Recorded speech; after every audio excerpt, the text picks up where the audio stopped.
entertainment arts.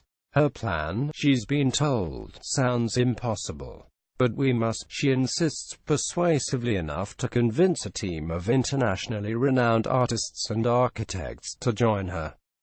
They hope to achieve what politicians have failed to do since 1953, the year Choi was born: bring the two enemy nations of the Korean peninsula together in peaceful common cause, and maybe help defuse an escalating threat of global nuclear war. As she watches 6 rare, white-napped cranes cross the mountainous backdrop that is North Korea, soon they'll be joined by even more endangered red-crowned cranes, symbols of luck and longevity that appear in silk paintings throughout the Far East.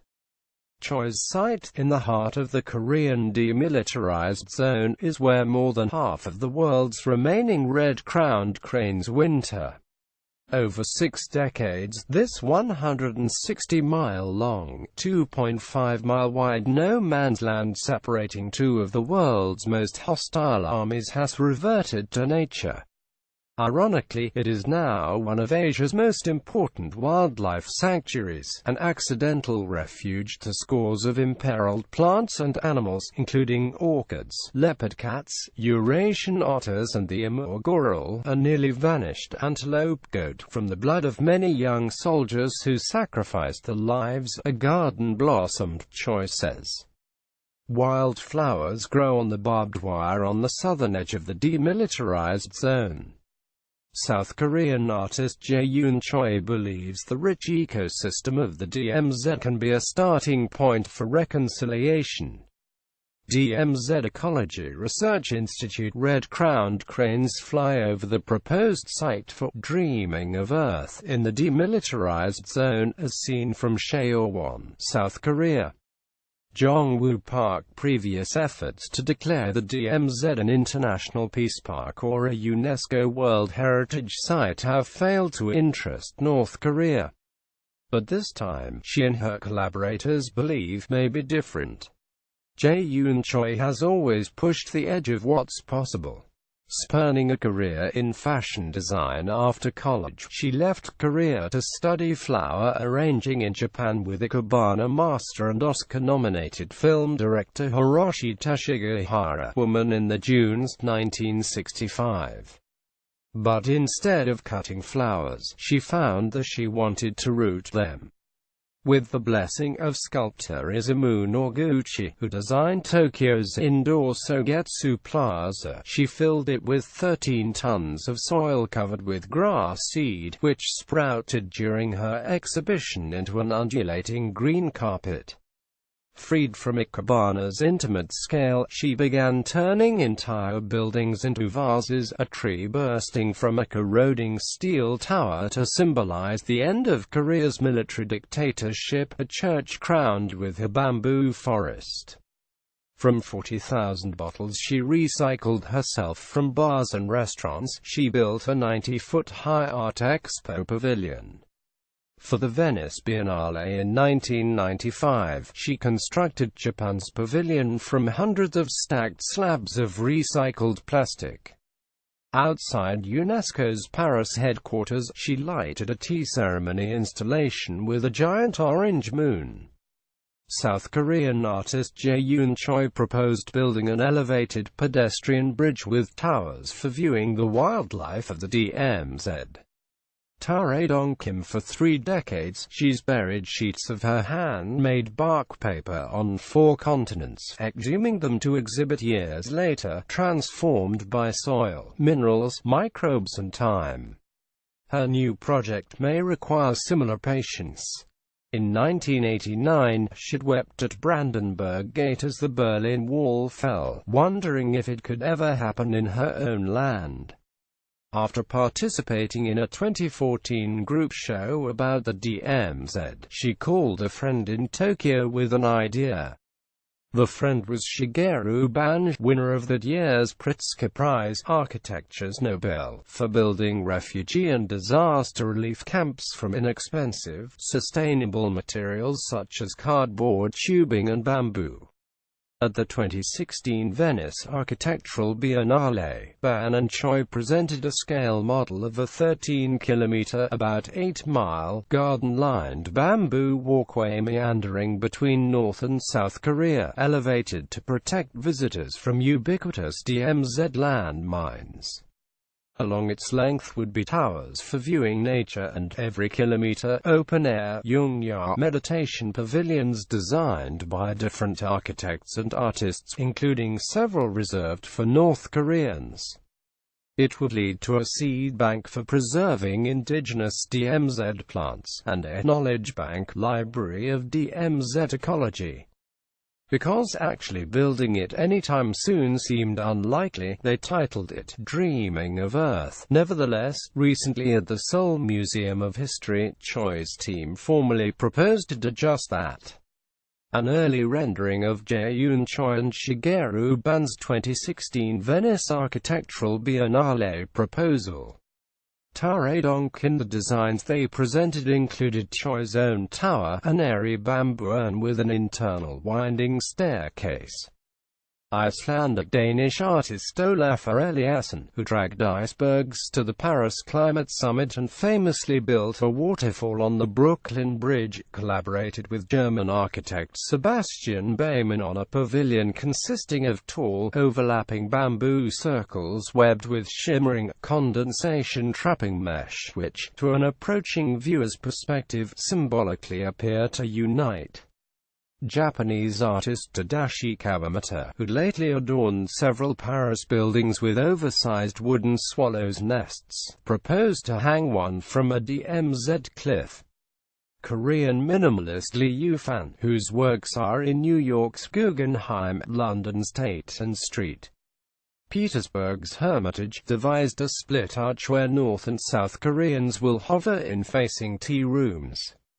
His compatriot Lee Bull, whose solo shows around the world, including the Orange County Museum of Art in 2002, usually involve polymers and metal, answered Choi's challenge to employ natural DMZ materials with reed cocoons suspended from the walkway. Mumbai architect Bijoy Jain, winner of the 2009 Global Award for Sustainable Architecture, submitted a cluster of three-dimensional mandalas. The Dean of Korean Architects, Sung H. Sang, conceived a vertical monastery intended for birds as well as humans. A more current rendering of Jae-yoon Choi's tower designed for Dreaming of Earth, Tae-dong Kim sign up for the free Essential Arts.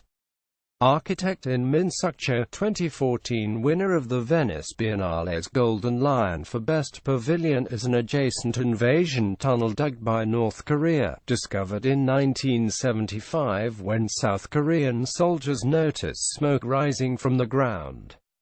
To give access to researchers from both countries, he envisions a 10-meter deep, about 33 feet, inverted spiral ramp entering the tunnel where it intersects the border.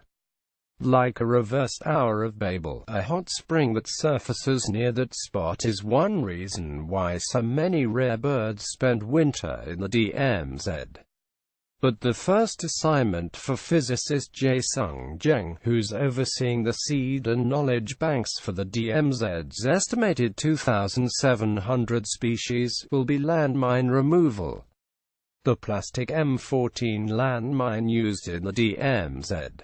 Ki-ho Kim, Korea Landmine Research Institute. The U.S. Army alone has planted more than 1 million in the DMZ, mostly plastic M14s that evade metal detectors. It's the only plastic in the DMZ, says Choi. This is both one of the purest and most dangerous places on Earth. They're exploring new, drone-based, plastic detection technology and the use of ballistic gel to smother landmine explosions. Removing landmines, Choi speculates, could cost more than the entire installation. The cost isn't so serious. What's serious is world peace. Compared to that, cost is nothing. Jeng, who models brain dynamics at Korea's premier technology institute, KAIST, agrees. Recently, an international human brain mapping symposium was moved from Seoul to Singapore due to the current North Korean missile crisis. He now thinks that, along with ecological data, the Granite Line tunnel vault should hold analog versions of the world's most valuable knowledge, from Bibles to dictionaries to quantum mechanics texts, to help future generations rebuild civilization in the event of natural disasters and nuclear war. There may be some survivors. We hope they're not stupid enough to self-destruct, like us, with Kim Jong-un and President Trump taunting each other on a planet-sized playground. It might seem less likely than ever that dreaming of Earth could be built. But should Kim conclude that the substantial international goodwill North Korea would accrue from a symbolic, joint project with South Korea would effectively stick a Korean peninsula-sized thumb in Trump's eye, it could be the perfect time. He's not stupid, says Choi. Even if he doesn't care about art or ecology, if he thinks it's good for him, why not? For the blood of many young soldiers who sacrificed their lives, a garden blossomed. South Korean artist Jae Yoon-kwa. Next step is getting South Korea's diplomats to broach the plan. But even if Kim Jong-un were to agree tomorrow, with mine removal, construction logistics in a wilderness preserve, and eventual parleys with North Korean artists, she expects the process could take from 5 to 10 years, but process is my kind of artwork. This is the interesting part. After Shigeru Ban discovered through recent tests that bamboo grows poorly in the DMZ, they decided instead to build the walkway from timbers, charred to repel rotten insects. We'll use wood from the countries who've most affected Korean history, the United States, Japan, Russia, and China, Choi proposed. Step by step, we'll solve these details. One day, she's convinced, dreaming of Earth will be built, and she has begun seeking government and United Nations funding. We need it. They need it. We don't need war, with terrorism, hurricanes, and extinctions. The world is already dangerous enough. In such times, we must get together. Right now, this must be our art. The southern edge of the DMZ, where nature yields to a South Korean military guard post near Cheowan.